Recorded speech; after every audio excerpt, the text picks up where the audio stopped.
Para aquellos que se están incorporando hoy y que nos visitan, quisiera decirles que este es un curso en el cual ya tenemos desde el mes de enero. Culminamos la próxima semana, si Dios quiere, el próximo martes. El curso se titula Gastando nuestras vidas radicalmente, haciendo de la gloria de Dios nuestra máxima, nuestra única pasión. Y quisiera, antes de entrar a la clase de hoy, que lleva por título Glorificando a Dios en las misiones, quisiera hacer un resumen de lo que hablamos un repaso de lo que hablamos en las dos clases anteriores.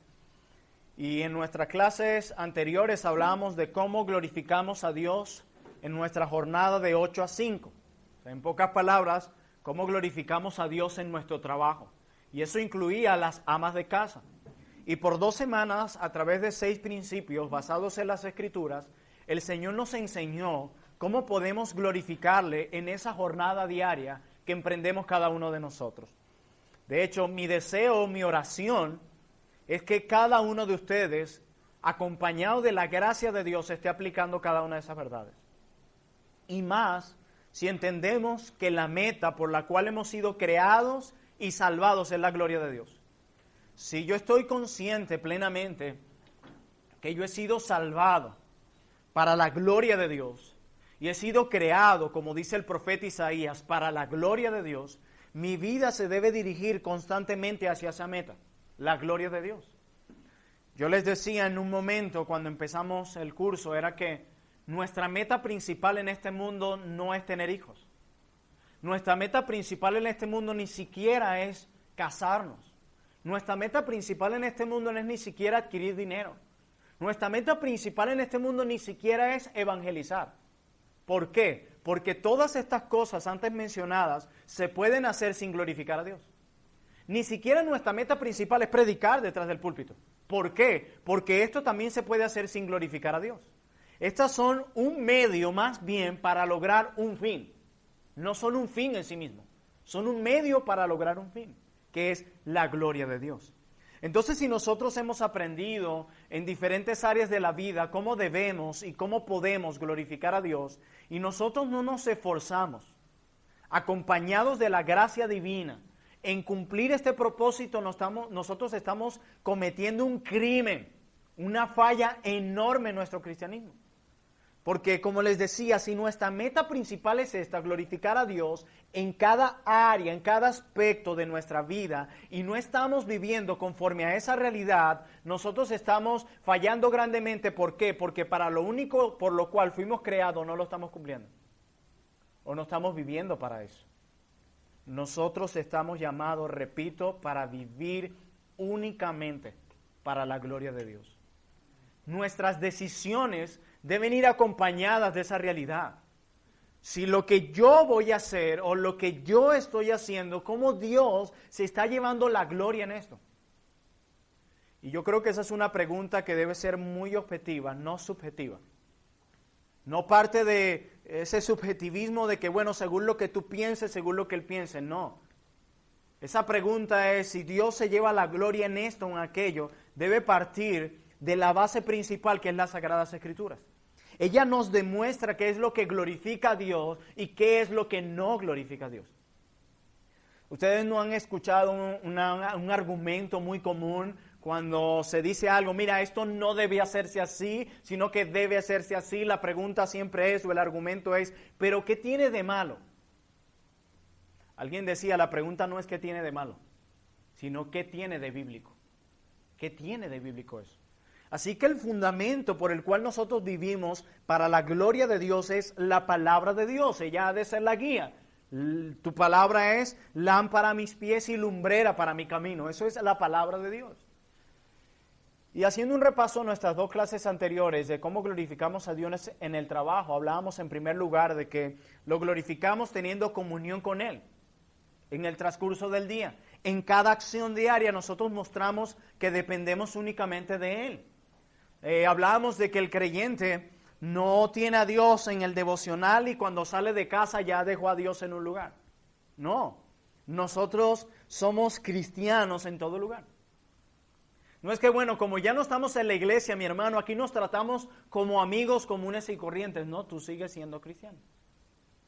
Entonces nosotros, de nuestro trabajo hacia Dios, hacer nuestro trabajo con excelencia, ejecutando cada uno de nuestros dones, a los cuales nos ha dado Dios con excelencia. Nosotros no trabajamos por trabajar, como se conoce. Nosotros no somos los únicos que vamos a cumplir un horario y trabajando únicamente por la remuneración monetaria. No, nosotros trabajamos para algo más excelente, que es la gloria de Dios. Si el cristiano trabajara únicamente por una remuneración monetaria, está trabajando por algo muy débil, superficial y temporal. El creyente trabaja, sí, para obtener dinero, para proveer, sí. Pero a pesar de eso, el cristiano verdadero trabaja para algo más glorioso, y es la gloria de Dios. Por eso él usa sus dones que Dios le dio, como bien decía Pablo a los Corintios. ¿Qué tienes que tú no hayas recibido de Dios? Tus facultades, de Dios. Las fuerzas para trabajar, de Dios. La vida, de Dios. El dinero, de Dios. Absolutamente todo viene de Él. Por eso debe usarse con excelencia, como escribe Pablo a los Colosenses. Todo lo que hagas, hazlo de corazón, primeramente dice, y como para Dios y no como para los hombres. Y ese texto tiene un contexto inmediato. Y es que Pablo se está dirigiendo a los esclavos con respecto al comportamiento y el trabajo que debían tener para con sus amos. O sea que el contexto aplica en un área laboral. O sea que Pablo está diciendo, cuando diariamente te desempeñes en tu área laboral, no pienses en los hombres, no pienses en la remuneración monetaria, hazlo como para Dios y no como para los hombres. Y más adelante Pablo en el verso 24 dice, porque el Señor nos recompensará. Y yo les decía que si trabajamos solo por la remuneración monetaria, vamos a vivir frustrados, porque eso es muy cambiante. Si trabajamos solo para ver cómo los hombres reaccionan a nuestro trabajo, eso nos va a estar deprimiendo constantemente. También hablábamos que glorificar a Dios en el trabajo podemos hacerlo cuando nuestra labor adorna el evangelio que profesamos. Y hablábamos de la importancia del testimonio en nuestro trabajo. A veces a los cristianos nos tocará perder dinero y muchas cosas más con tal de dar un buen testimonio a las demás personas. Y no por nosotros mismos, no para que nuestro nombre alcance un título o una posición en algún lugar. Recuerden, con nuestro testimonio adornamos el evangelio. Decíamos que el testimonio no era el evangelio, porque el evangelio no es un testimonio. El evangelio es un mensaje. Un mensaje es el evangelio. Algunos dicen, bueno, pero yo le prediqué con mi testimonio. No, el evangelio es un mensaje. El testimonio es otra cosa. Imagínense una mujer hermosa, es el evangelio. Y el collar precioso que tiene en el cuello es el testimonio. Pero no confundan el testimonio con el evangelio. Pero decíamos que nuestro testimonio, nuestra vida laboral, era el adorno que hacía lucir precioso el evangelio. Nosotros podemos predicar el evangelio en nuestros trabajos y nuestro mal testimonio va a manchar ese glorioso y precioso mensaje. Pero también decíamos que glorificamos a Dios en el trabajo al no ser una carga a los demás y buscamos más el servicio que la remuneración. Decíamos que era el que no trabaje, ¿qué pasa? No coma. Nosotros tenemos que trabajar para no ser una carga para otros, sin importar la edad. Pero también cuando nosotros vamos al trabajo, nos enfocamos más en el servicio que en la remuneración. ¿Cómo podemos servir? ¿Cómo podemos ayudar? ¿Cómo podemos servir a otros? El cristiano no es, bueno, a mí me toca esto fue lo que a mí me delegaron. No, el cristiano va más allá. Eso es lo que nos diferencia a nosotros. Nosotros, si nos comportáramos como el mundo igual, ¿en qué nos diferenciaríamos? En absolutamente nada. Pero nosotros somos hijos del Dios Altísimo. Hemos sido salvados por gracia. El Señor ha puesto de su Espíritu solamente dentro de nosotros. Somos los únicos llamados hijos de Dios. Somos los únicos que gozaremos en la ciudad celestial. Nosotros tenemos muchas cosas que nos hacen diferencia a los otros. Por lo tanto, nos comportamos diferente a los otros porque dentro de nosotros opera un poder sobrenatural, que es la obra del Señor en nosotros. Pero también hablábamos de glorificamos a Dios al ayudar a otros en sus necesidades. Cuando estamos viendo en ayudar a otros, decíamos que es bueno trabajar para tener, pero también decíamos que es mejor trabajar para dar. Y eso es algo que no podemos olvidar. Si nuestro Padre Eterno es dadivoso, los hijos de Dios se deben caracterizar por eso, por ser dadivosos. Los hijos del Señor son desprendidos de sus cosas. ¿Pero por qué somos desprendidos de nuestras cosas? Porque no nos pertenecen. Cuando tú dices, ya va, pero si mi dinero no es de Dios, mi casa no es de Dios, mi carro no es de Dios, porque yo tengo que estar aferrado a algo que no es mío. No es mío, es Él. Yo solo soy un mayordomo de lo que Dios me dio. Alguien que debe administrar correctamente lo que Dios me dio, y eso incluye mi cuerpo, mis bienes, etc. Pero también hablábamos en último lugar de que glorificamos a Dios en nuestra jornada de 8 a 5 al aprovechar las relaciones para compartir el Evangelio. Cuando aprovechamos nuestro ambiente de trabajo para trabajar, no quiere decir que vamos a abandonar el trabajo, pero aprovechamos esos espacios para predicar a Cristo, para proclamar las verdades del Evangelio. Tenemos que hacerlo. Es triste cuando muchos de nosotros tenemos empleos y es curioso que no hay ni siquiera un compañero de trabajo de nosotros que haya asistido aunque sea una vez a la iglesia. No quiero decir que predicar el Evangelio es venir a la iglesia, no. Lo ideal es que primero le prediquemos el Evangelio y luego los traigamos a la iglesia. Nosotros a veces creemos que con traerlos a la iglesia ya le hemos predicado el Evangelio. No, el trabajo es afuera. Primero debemos predicarles el Evangelio y luego ellos deberían venir. Ese es el orden. Entonces, nosotros debemos aprovechar nuestro contexto laboral en los espacios sabios para compartir acerca de Cristo. Y así llegamos a glorificando al Señor en las misiones. Mis hermanos, Dios llama a todo cristiano a predicar el Evangelio. Ese mandato de predicar el Evangelio no es solo para los pastores, no es solo para los líderes de una iglesia. El trabajo de compartir las buenas nuevas de salvación es una responsabilidad de todos, absolutamente todos los cristianos. Por lo tanto, todos de alguna manera somos misioneros, no importa dónde vivamos o qué hagamos, de alguna manera. Hermanos, la compasión por las personas, miren bien, la compasión por las personas y la pasión por Cristo son una misma cosa. Ambas. La compasión por las personas y la pasión por Cristo son una misma cosa. ¿Qué les quiero decir? Que si ustedes sienten compasión por las personas que perecen y pasión por la reputación de Cristo, te importarán las misiones mundiales. Mire, si tu objetivo es amar a las personas, entregarás tu vida para hacer que se gocen eternamente en Dios. Y si tu objetivo es glorificar a Cristo, que es Dios hecho carne, también entregarás tu vida para hacer que otros sean eternamente felices en Dios. ¿Cuántos quieren que las demás personas se gocen? Yo quiero que las demás personas se gocen. Y la Biblia dice que el Evangelio es lo único que le puede dar ese gozo a las personas. Por eso proclamamos a Cristo. Por eso proclamamos al Señor.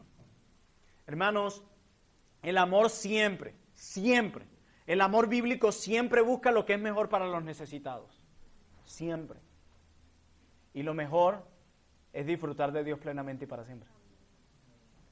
O sea que si nuestra labor es buscar lo mejor para alguien necesitado, eso mejor es disfrutar de Dios plenamente y para siempre.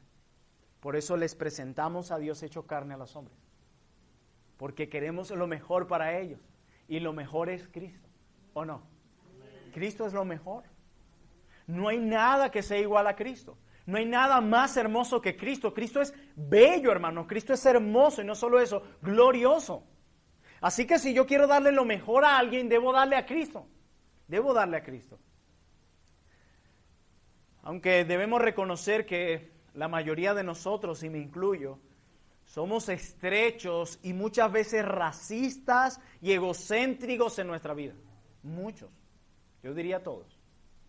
Apenas pensamos siquiera en la causa global, en la causa multinacional, multiétnica, multilingüe de Dios. Y en que la pasión y el propósito de Dios también debe ser para Guinea, Indonesia, Tanzania, Tailandia, Kazajistán, Uzbekistán, Turquía, Chequia, Eslovaquia, la China, Siberia, el Japón, Camerún, para los somalíes o los Dakota. Todas esas personas en diferentes lugares del mundo necesitan de Cristo. Algunos se espantaron con los nombres que dije. Sí, porque no pensamos ni siquiera que hay personas en este mundo abandonadas y que ni siquiera han escuchado el Evangelio de Cristo.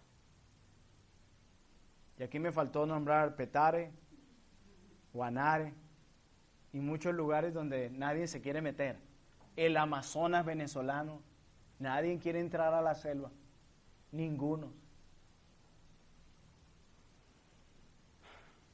La Biblia dice que hay quienes van a las misiones, pero la Biblia habla también de los que envían a las misiones.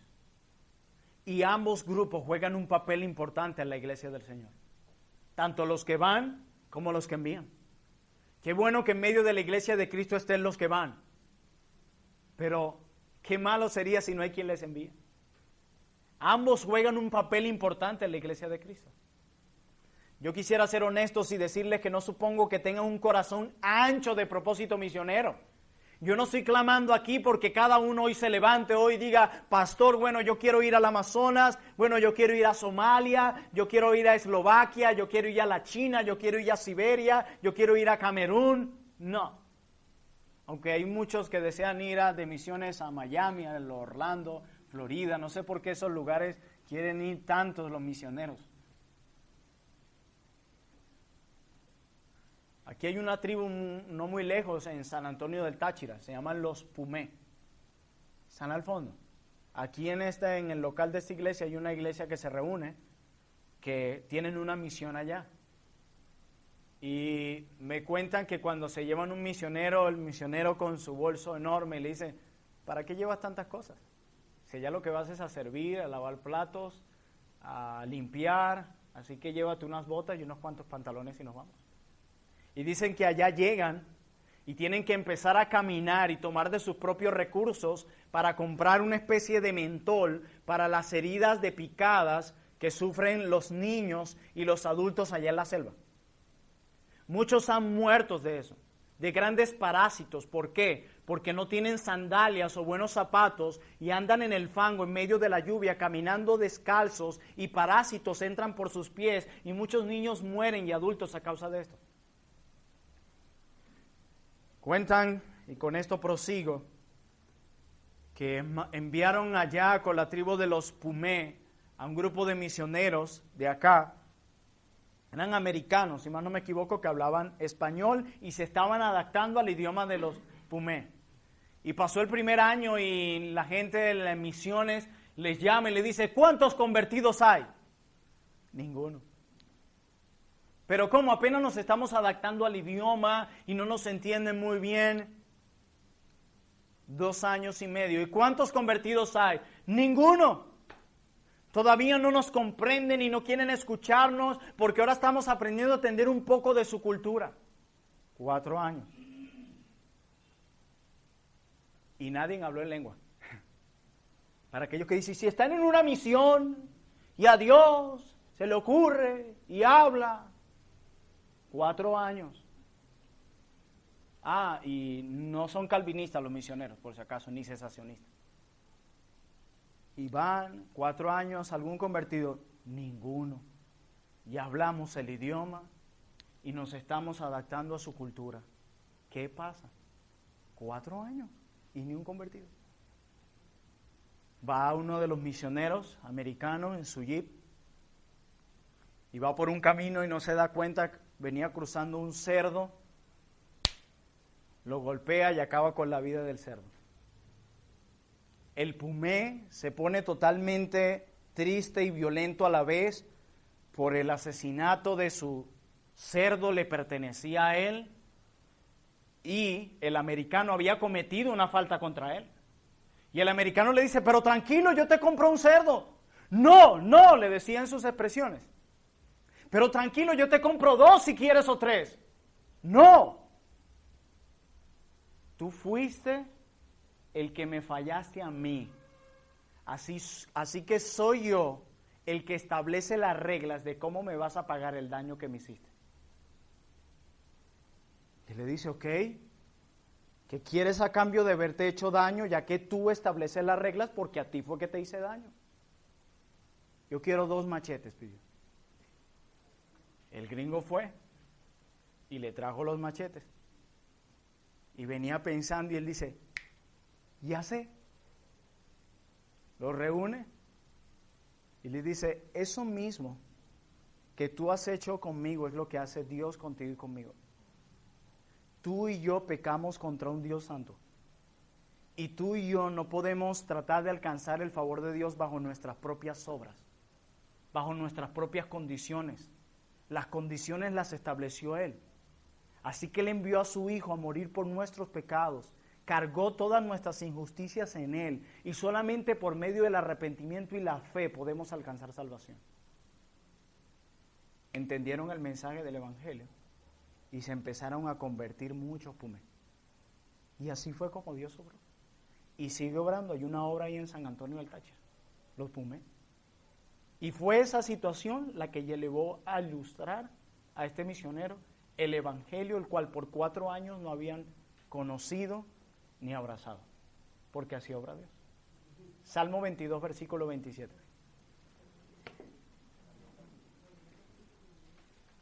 Así que los que quieran ir, cada ciertos meses los hermanos van y se pueden adoptar, eso sí, 0 comodidades.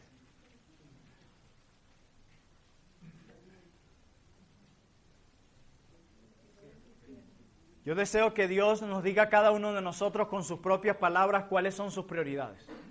¿Cuáles son sus prioridades? Salmo 22, versículos 27 al 28, dice la palabra de Dios. Se acordarán y se volverán a Jehová todos los confines de la tierra, y todas las familias de las naciones adorarán delante de ti, porque de Jehová es el reino y Él regirá las naciones.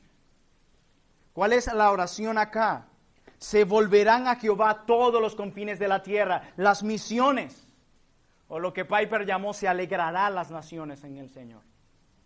Pero miren el Salmo 67, ahora plasmado en una oración, acerca de las prioridades de Dios. Salmo 67, versículo 3 al 4, dice: Te alaben los pueblos, oh Dios, todos los pueblos te alaben. Esta es la oración del salmista, que todos los pueblos se conviertan al Señor. Y dice en el verso 4, alégrense y gócense las naciones, porque juzgará a los pueblos con equidad y pastorearás las naciones en la tierra. Tanto el clamor del salmista como su oración es que las naciones se conviertan al Señor. ¿Se dan cuenta? Ahora veamos en los al tipo de mandamiento. Salmo 96. Salmo 96, versículo 3. Miren, ya no como un clamor, ya no como una oración, sino ahora como un mandamiento. Dice en el versículo 3 del Salmo 96, proclamad, imperativo, proclamad entre las naciones su gloria, en todos los pueblos sus maravillas. Versículo 10, decide entre las naciones, Jehová reina, también afirmó el mundo, no será conmovido, juzgará a los pueblos en justicia. Como mandamiento nos dice el salmista, proclamad entre las naciones su gloria, proclamad.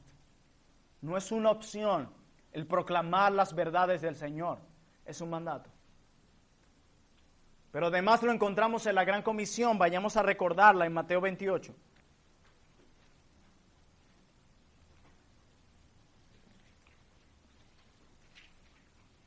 Mateo 28, versículo 18 al 20, hablando Jesús. Y Jesús se acercó y les habló diciendo, tiene reunidos a los apóstoles, a sus discípulos, toda potestad me es dada en el cielo y en la tierra. Por tanto,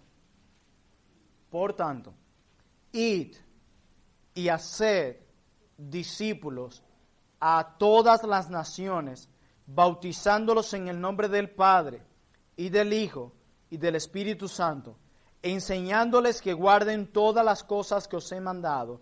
Y aquí yo estoy con vosotros todos los días, hasta el fin del mundo. Y asimismo lo encontramos en la vida del apóstol Pablo, una vida entregada a las misiones completamente. ¿Y cuándo terminó la misión de Pablo? ¿Cuándo terminó?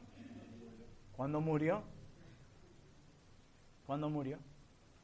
Me decía un pastor hace unos meses hablando de las misiones y decía, todo misionero, cuando vaya a asumir preciosa labor debe ir con la idea de ejercer unas misiones con el modelo de Jesucristo. ¿Cuál? Jesucristo empezó a servir al Señor en las misiones, a su Dios, ¿hasta qué? Hasta que murió. Hasta que murió. No es que nos hacemos misioneros por unos meses y luego dejamos de serlo. No, esto es hasta la muerte. Romanos 15:20, por favor. Romanos 15:20. Vamos a leer hasta el versículo 21. Romanos capítulo 15, versículo 20 al 21. Dice Pablo, y de esta manera, ¿me qué? Esforcé. Interesante, ¿no? Me esforcé a predicar ¿qué? El Evangelio. No donde Cristo ya hubiese sido nombrado, para no edificar sobre fundamento ajeno, sino como está escrito, aquellos a quienes nunca le fue anunciado acerca de Él verán, y los que nunca han oído de Él entenderán. Hermoso, ¿verdad? Hermoso. La vida de Pablo fue caracterizada por una vida de misiones, entregada a una obra hermosa de magnificar a Cristo en las misiones. Pero nosotros nos paseamos por el Antiguo Testamento viendo al salmista exaltando que hay que proclamar al Señor en las naciones. Lo vimos a modo de oración, de mandamiento. Lo encontramos en las misiones de Pablo, en el mismo Jesús. Pero veamos cuál es el magnífico cuadro que encontramos en el resultado final de los propósitos de Dios en la historia. Vayamos a Apocalipsis. Apocalipsis capítulo 5. Y yo les dije hace rato que yo quería que escucharan de las propias palabras de Dios cuáles son las prioridades de Dios. Apocalipsis capítulo 5. Vamos a leer específicamente los versículos 9 al 10. Y miren lo que dicen las Santas Escrituras. Y cantaban un nuevo cántico diciendo, digno eres de tomar el libro y de abrir sus sellos, porque tú fuiste inmolado y con tu sangre nos has redimido para Dios de todo linaje y lengua y pueblo y nación. Y nos has hecho para nuestro Dios reyes y sacerdotes y reinaremos sobre la tierra. ¿Ven cómo se cumplió el propósito, el clamor del salmista? Proclamar a las naciones. Alégrense las naciones. Y dice en el episodio final de la historia que Él ha redimido para sí mismo hombres de todo linaje, de toda lengua, de todo pueblo y de toda nación. ¿Se dan cuenta cuáles son las prioridades de Dios? Que su nombre sea proclamado a nivel mundial en cada rincón de este mundo. Qué hermoso, mis hermanos. Cristo vino a este mundo y resucitó con el fin de reunir en su nombre una compañía gozosa e inmensa, proveniente de todos los pueblos de la tierra. Eso haremos en el cielo, cuando nos juntemos y adoremos a nuestro Dios a una voz, con hermanos de toda lengua, pueblo, tribu y nación. Este debe ser el sueño de todo cristiano, mis hermanos. Este debe ser el anhelo de todo creyente. Que lleguen a la fe hombres y mujeres de toda lengua, de toda tribu, de todo pueblo y de toda nación. Ese debe ser nuestro deseo. Que la palabra de Dios se siga traduciendo a lenguajes en los cuales no se ha traducido. Que el Evangelio sea predicado a cada etnia, a cada pueblo, a cada nación. Y que podamos decir como el salmista, alégrense las naciones en Jehová. Ese debe ser nuestro deseo. Pero les decía hace rato que a veces es difícil que esto se dé porque somos muy egocéntricos y racistas muchas veces. Y esto hace muchas veces difíciles que podamos acercarnos o estar dispuestos a dar nuestra vida a las misiones o a enviar a las misiones. Recuerden que las misiones hay una labor del que va y del que envía. Ambos juegan un papel precioso e importante.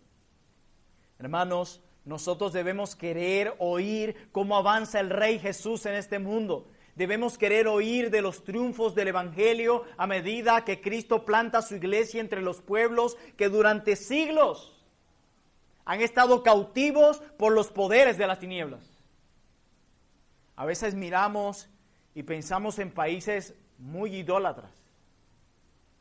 Y decimos, pero ¿cuánta idolatría en estas naciones o en nuestro propio país? ¿Cuánta idolatría en dicho estado, en dicha nación? Pero, ¿qué tanto hacemos para que el Evangelio sea proclamado y esos baales sean derribados? Esa es una buena pregunta. Siempre lo he dicho y lo sostengo, nosotros somos muy ágiles para presentar el problema, pero muy débiles en aportar la solución. Muy débiles.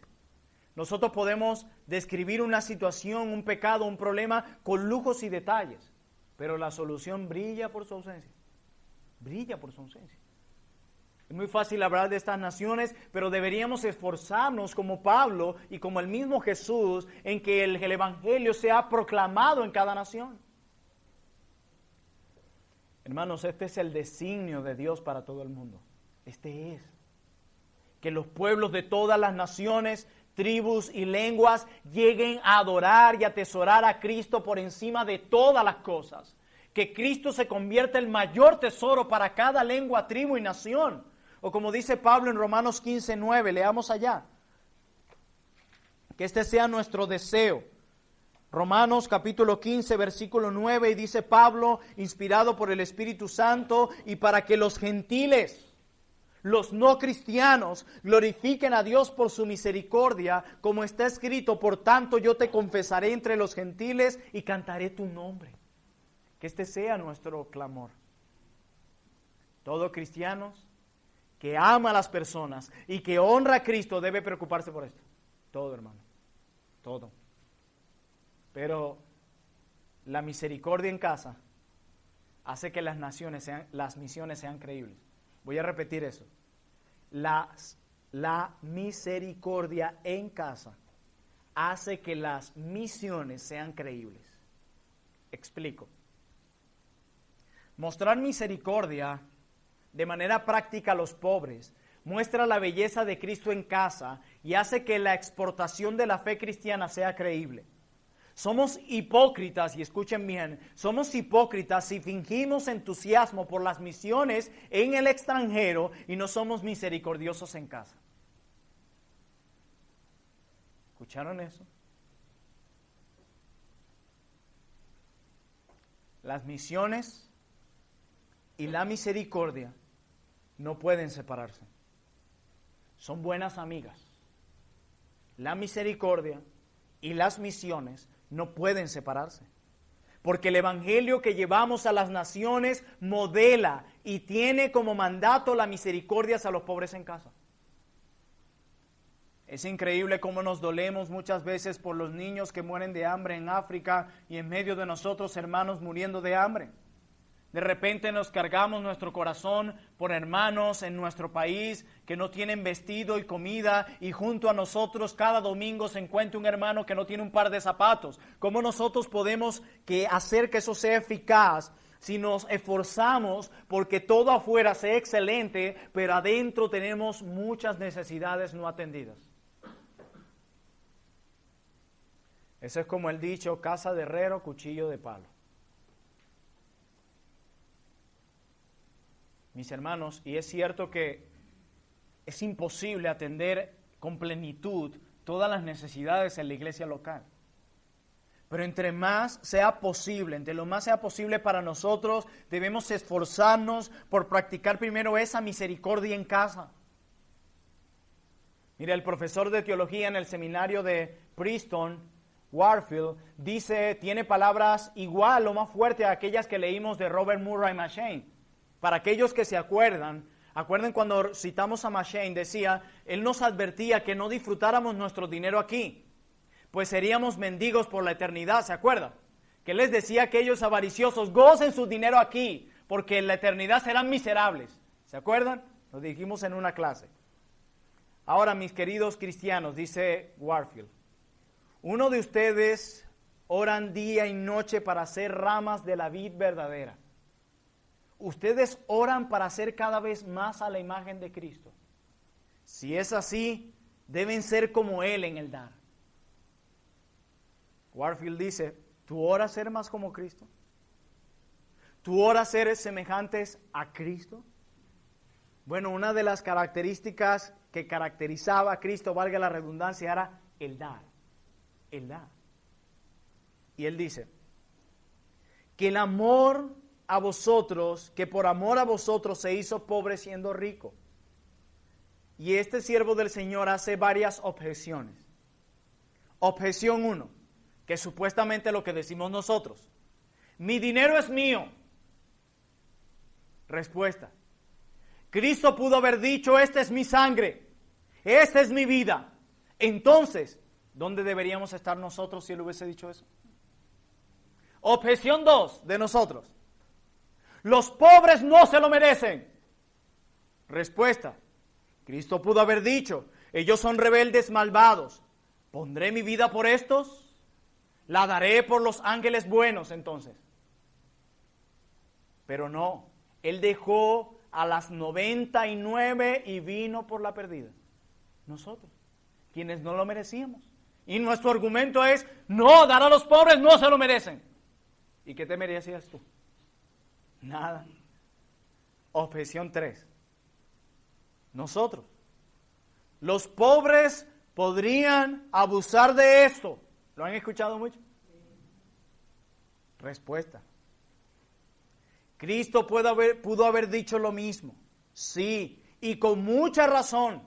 Cristo sabría que miles pisotearían su sangre, que muchos la menospreciarían, que muchos harían de ella una excusa para pecar más. Empero Él dio su propia sangre, a pesar de que abusaríamos de ella, Él la dio por nosotros. Y dice Warfield, oh queridos cristianos, si serán como Cristo, den mucho, den a menudo, den libremente a los malos y a los pobres. A los desagradecidos denle, a quienes no lo merecen denle.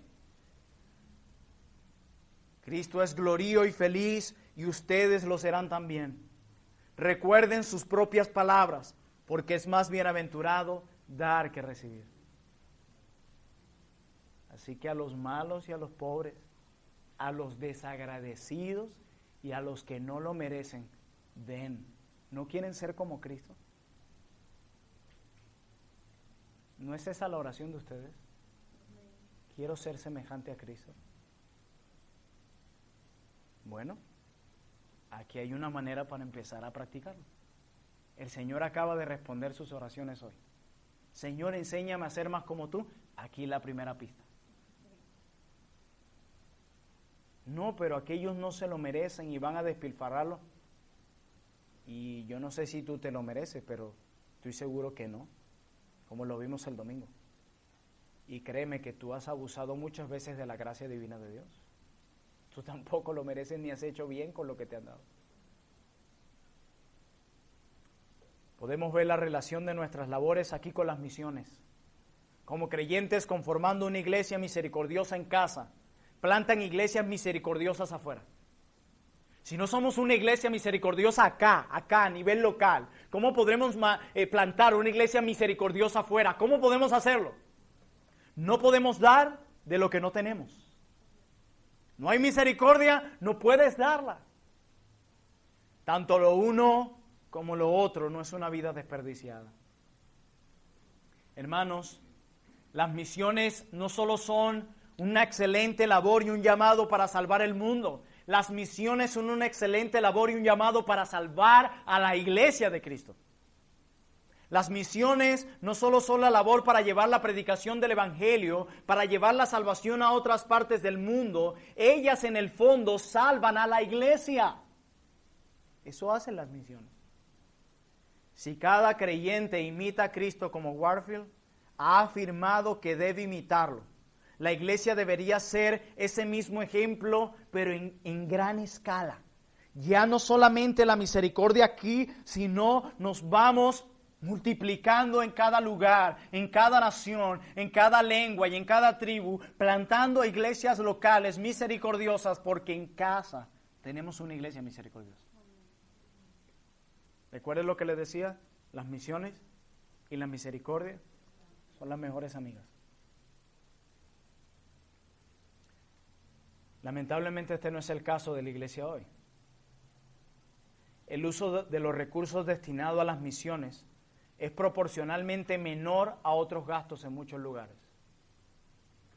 Campbell, en el libro El movimiento misionero laico, escribe lo siguiente: el esfuerzo para evangelizar al mundo presenta la forma más rápida y segura de salvar a la iglesia. Nuestros recursos materiales son tan estupendos que estamos en el peligro de confiar más en las riquezas que en Dios.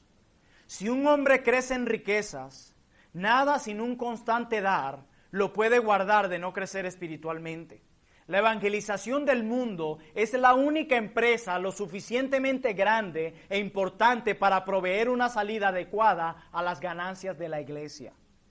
Así que compartiré unas cifras del libro No desperdicies tu vida de John Piper, libro que se escribió hace ya más de 10 años. Así que debe estar ahorita un poco más fuerte la cosa. Miren un poco las cifras. En 1916, ténganlo en cuenta, 1916. En 1916 los protestantes daban un 2.9% de sus ingresos a las iglesias. Los que son contadores y administradores entienden un poco lo que digo.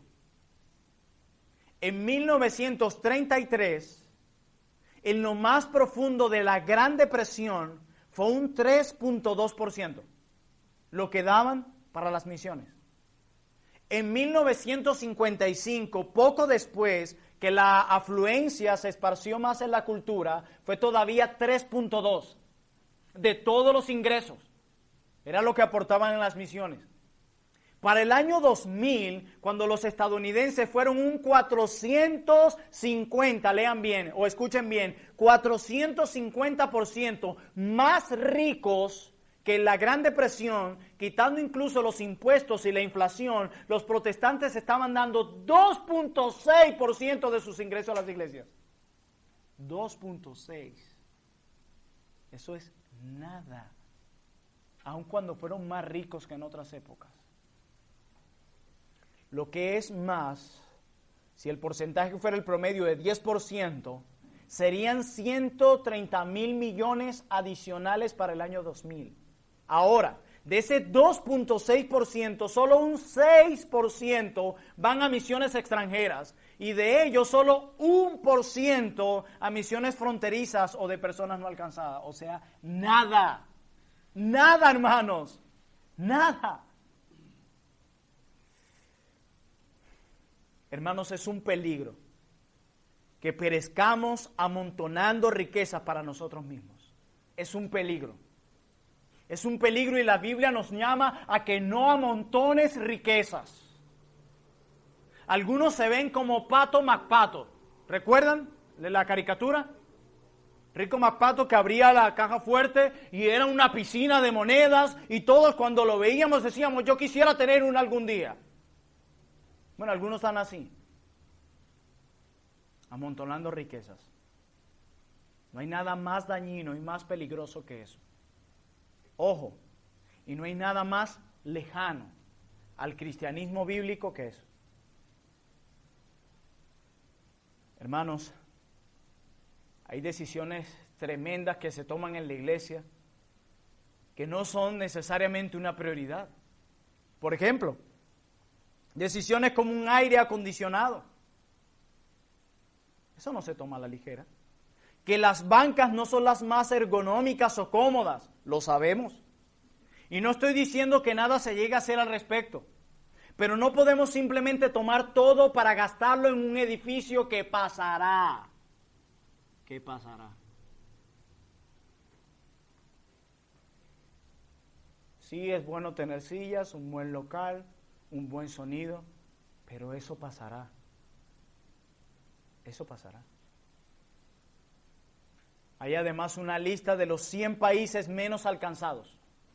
Uno puede ordenar por varias categorías. Yo ordené por cantidad de habitantes y estos son los 3 primeros. Primero, Bangladesh o Bangladesh.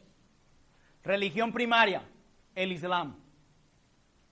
solo de una población llamada los Shaikh o jeques en español, 120 millones de personas. Japón, un país del que no viene a nuestra mente como no alcanzado, dado que es tan avanzado económicamente, tecnológicamente, y pensamos, bueno, no pensamos mucho allí. Reconozco que de existir una oportunidad es un país que quisiera visitar, yo, igual el pastor Ronnie Fayez que escribió esto, tanto ese sector industrial de avanzada que tienen como grandes arquitecturas y una economía impresionante. Pero nunca pensamos en la necesidad espiritual de esa nación. Nunca pensamos en eso. Nosotros hacemos mucho alarde de la inteligencia de los chinos, su tecnología y economía, pero no hablamos de su miseria espiritual. Y la religión primaria es allí el budismo. Más de 122 millones de personas. ¿Cuánto es la población ahorita en Venezuela aproximadamente?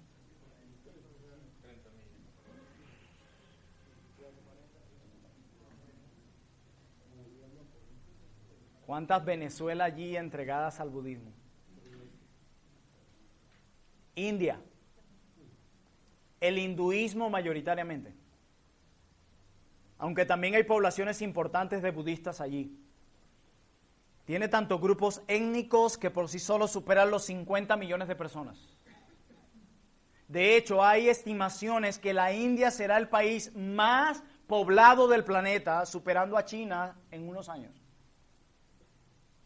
Otros lugares, Libia, 6 millones de personas. Y se estima solo 10 creyentes indígenas. Solo 10. Bután. Panorama similar. Un reino budista, ermitaño en los Himalayas, solo unos cuantos de 2,5 millones de personas. Las Maldivias en la India, de los lugares más cerrados, uno de los más cerrados al cristianismo. Corea del Norte, cerrada la iglesia totalmente desde hace 50 años. Decía alguien, solo ir como turista ya es una gran travesía, es toda una travesía. Solo ir como turista. Arabia Saudita. Si te encuentran predicando, te ejecutan. Increíble. Y las iglesias están aportando nada para las misiones. Eso puede más bien probar que en nuestra propia casa no estamos siendo misericordiosos. ¿Qué tanto estamos pensando en la misericordia que se debe desempeñar en la propia casa de Dios? Y yo no quiero que piensen en alguien que no es misericordioso, no, piensen en usted mismo. ¿Qué tan misericordiosos son ustedes? Por eso es imposible que nos preocupemos por las misiones a nivel mundial. Por eso es imposible que nos preocupemos si los hermanos en Yaracuy, en Maracaibo, en Valencia, en Barquisimeto, tienen necesidades, tienen una silla donde sentarse en el culto. Quiere que le diga algo, hasta hace poquito, para no irme tan lejos, aquí mismo a nivel local, supe de un pastor muy querido, quien tuvo que vender sus anillos de compromiso para tener que dar de comer a su esposa y a sus hijos. A nivel local, nos preocupamos muy poco por la misericordia. Por eso es imposible mirar hacia las misiones. Por eso es que aquí no ha salido nadie hasta el día de hoy. Espero esto les incentive el clamor de Dios, al escuchar las prioridades de Dios, a entender sobre esto. ¿Cómo creerán, hermanos, si no hay quien les predique? Interesante, ¿verdad? Pero ¿cómo irán si no hay quien les envíe? Es impresionante. Misiones, muy poco. Es increíble que en las misiones en Latinoamérica hayan tenido que venir gringos a trabajar acá. Qué bueno, providencialmente. Eso nos enseña que Dios nunca se deja sin testimonio y que va a llevar a cabo su obra contigo o sin ti. Pero qué privilegio que Dios nos use para su obra, ¿verdad? Qué privilegio. Que podamos arriesgarnos por las misiones. Abelar, hermano, pero hemos orado por estas iglesias. ¿A cuáles le estamos colaborando? ¿Cómo podemos colaborar? O para no irme tan lejos, ¿qué tanto estamos preocupados por las necesidades de aquellos que están sentados junto a nosotros? Para no ir tan lejos. Lo que pasa es que estamos tan centrados en nosotros, en nuestras necesidades, en que tengo que pagar esto, en que tengo que pagar lo otro, en que tengo que hacer aquello, en que tengo esto y aquello. Tantas actividades lo que han hecho es centrarnos más en nosotros. Y son como una venda bien ajustada a los ojos que no nos permite ver la necesidad de los demás. ¿Ustedes se acuerdan la parábola del buen samaritano? Y abro un paréntesis aquí. Dice que vio, ¿verdad? Lo primero que hizo fue ver. ¿Y después qué? Actuó. Nosotros muchas veces vemos, pero nos hacemos el de la vista gorda. Y hacemos las objeciones que dijo Warfield. No, lo va a malgastar. No, lo va a menospreciar. No, no lo merecen. Error. Ese no es el ejemplo de Cristo. Si no puedes verlo con tu propia vida, que has recibido lo que no mereces. De parte del Salvador, has recibido lo que no mereces. Todavía no he cerrado paréntesis. En una ocasión nos encontrábamos con miembros de la Sociedad Bíblica Trinitaria y estábamos almorzando y la propina comúnmente vemos que dice el 10%. Y yo veía que el miembro de las SBT estaba dando mucho más y ellos no me han pedido que diga esto, solo recuerdo esa anécdota. Yo le decía, hermano, usted dio muchísimo más del 10%. Ya, de hecho, si salen a comer en nuestro país, ya el 10% es mucho. Y dio más, y él decía, una de las políticas de la sociedad es que tenemos que dar más de lo que este mundo nos demanda, porque los cristianos siempre vamos más allá. Por eso nosotros damos más del 10%. ¿Por qué Naguará? Eso no es nada. ¿Se dan cuenta del egoísmo que tenemos? Pago 50 por una comida, pero me cuesta dar 6,000 de propina. ¡Guau! ¿6,000? Pagaste 50 por la comida. 50. ¿De dónde viene el asombro? Tu problema es egoísmo. No es la cifra. Pagas 50 y te cuesta dar de propina 6. No es ni la mitad. ¿De qué te quejas? Pero si fueras tú el mesonero, ¡qué pichirre! ¿Verdad? Nos gusta recibir más y dar menos. Pero el cristiano que ha sido renovado, él ha entendido, no, yo he recibido más y voy a dar más de lo que este mundo hace. Si el mundo va a una milla, yo voy a la segunda. Eso es lo que nos diferencia. Yo sé que después de esto muchos ya no irán a comer en restaurantes. Algunos dirán, yo no me mortifico con eso.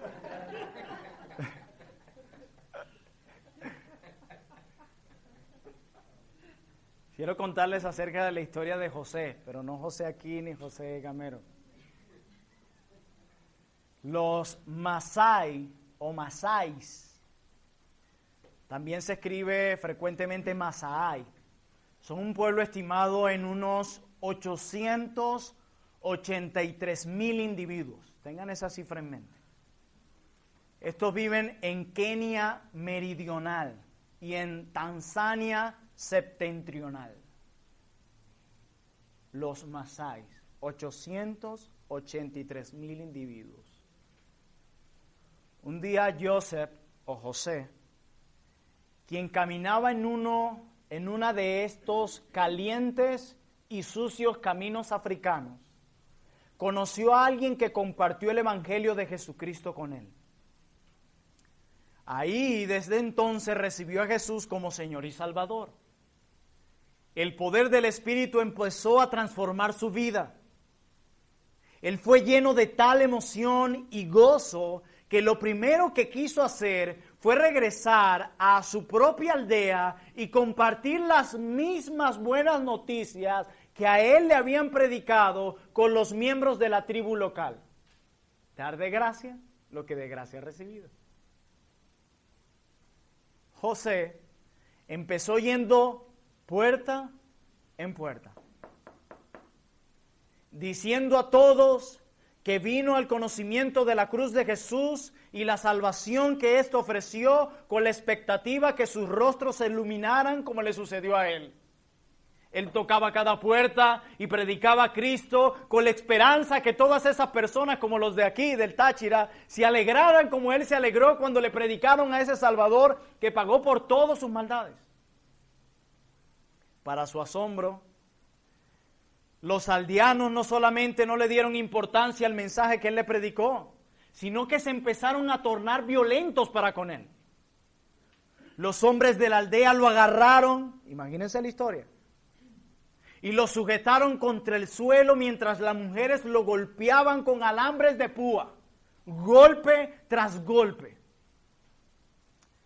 Fue arrastrado de la aldea y dejado para que muriera entre los arbustos. José de algún modo logró llegar a las gatas hasta una poza, y ahí, después de días de un ir y venir de sus sentidos, halló las fuerzas para levantarse. Lo dejaron casi muerto. ¿A quién le recuerdan eso? Se preguntó sobre la recepción tan hostil que recibió de parte de las personas que había conocido toda su vida. Concluyó que debió dejar por fuera algo, o que contó la historia de Jesús incorrectamente. Después de ensayar el mensaje que él escuchó la primera vez, decidió regresar y compartir su fe una vez más. No se detuvo a pesar de todos esos golpes. Algunos dirían, el Señor me quiere vivo, dirían algunos. No, a veces el Señor no nos quiere así. José, amén. José cogió hasta el centro donde estaban todas las chozas y empezó a proclamar a Jesús. Él murió por ustedes para que hallen perdón y vengan al conocimiento del Dios viviente, declaró. De nuevo fue tomado por los hombres de la aldea y sujetado mientras las mujeres lo golpearon, reabriendo las heridas que apenas iniciaban a sanar. Una vez más fue arrastrado inconscientemente a la aldea y abandonado para que muriera. Haber sobrevivido a la primera golpiza fue algo extraordinario. Sobrevivir a la segunda fue un milagro. De nuevo, días después, José despertó en medio de la nada, magullado y con cicatrices, y determinado en regresar. Volvió a la pequeña aldea y esta vez lo atacaron antes que tuviera chance de abrir su boca. Y como lo azotaban por la tercera vez, y probablemente la última vez, de nuevo les habló de Jesucristo el Señor. Antes de desmayar, la última cosa que vio fue que las mujeres que lo golpeaban empezaron a llorar. Esta vez despertó en su propia cama. Quienes lo habían golpeado de gravedad, ahora intentaban salvar su vida y cuidarlo hasta restaurar su salud. La aldea entera había llegado a Cristo. Increíble. Increíble. Leo esto y me confronta que nada debe detenernos a predicar al Señor. Y esto me hace acordar una historia que voy a parafrasear también muy breve, de aquel hombre que iba en uno de los navíos más excelentes que hubo en la historia pasada, conocido como el Titanic. Mucha de esa historia no salió a la luz. Aquel hombre predicador, salvado por gracia, quien creo viajaba con su hija y le envía en uno de los barcos salvavidas y él cae y queda encima de un trozo de madera y frente a él un hombre y él le dice, ¿eres salvo? Y el hombre le dice, no soy salvo. Y le predica el evangelio y le dice, cree en Jesucristo como tu Señor y Salvador. Y el mar se lo lleva y lo arrastra. Y vuelve y lo atrae el mar junto a ese hombre y le dice, ¿ya eres salvo? Y le dice, no soy salvo. Y le vuelve a predicar el evangelio y dice, cree en Jesucristo como tu único Señor y Salvador, y lo lleva el agua. Y vuelve y lo trae, ya eres salvo. No, todavía no soy salvo. Le predica el evangelio y dice, cree en Jesucristo como tu Señor y Salvador. Murió y el hombre se convirtió.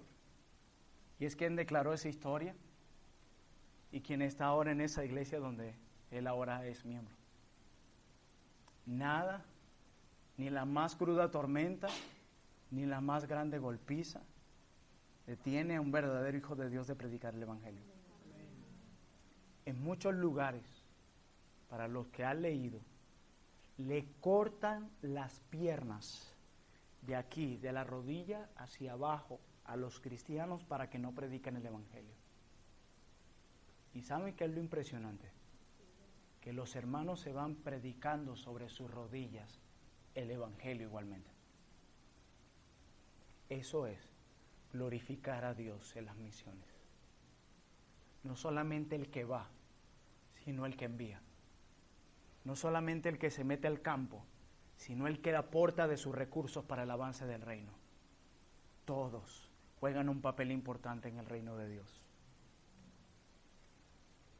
Conclusión. Una vez más las palabras. Tragedia no es perder la vida. Atesorar esta vida más que a Cristo es una tragedia. Repito, tragedia no es perder la vida por la causa de Dios. Atesorar esta vida temporal más que a Cristo, eso sí es una completa tragedia. Una completa tragedia. Mis amados, glorifiquemos al Señor en las misiones, empezando con la misericordia en casa, para que esa misma misericordia se extienda a nivel mundial, aportando de todos nuestros recursos y fuerzas para apoyar las misiones, a nivel nacional o a nivel internacional. Siempre el cristiano ha de estar dispuesto. Y los que van deben estar dispuestos a gozarse en esta labor de que las naciones se alegren en Jehová, de que los hombres se conviertan en Cristo. Y si quieres darle lo mejor a los hombres, lo mejor es Dios. Y eso solo se le puede dar por medio del evangelio. Por medio de esa buena nueva que a ti a veces te da pena predicar a un familiar, un compañero de trabajo. Estos hombres, mis amados hermanos, no tuvieron temor a ella. Y ellos no tienen algo diferente a ti. No son una especie de Iron Man, no. Tienen el mismo Dios que tú y son hombres pecadores como tú. Algunos serán llamados a ir a la selva. Algunos simplemente serán llamados a colaborar y a dar para el avance del reino de Dios. Pero tanto el que envía como el que va está llamado a magnificar a Cristo en las misiones, y es importante. Que el Señor nos ayude a Iglesia Bautista Reformada, Trono de Gracia, a magnificar a Cristo en las misiones. El próximo martes termina este curso de gastar nuestra vida radicalmente. Y yo quisiera que todos nos pudiéramos atalayar a recordarnos cada verdad que venimos escuchando desde el mes de enero y aplicarla y hacer de la gloria de Dios nuestra única pasión, y que esto no sea un curso más en la agenda de esta iglesia, sino que realmente en nuestras vidas, en nuestro trabajo, al asumir riesgo, al dar, al ser misericordiosos, perdonadores en las misiones, magnifiquemos a Cristo. Hermanos míos, roguemos al Señor de toda gracia y de todo poder que nos dé la gracia y las fuerzas para ir y cumplir esta misión. Una labor hermosa y preciosa. Pablo decía, lo sufro todo por amor a los escogidos. Oremos.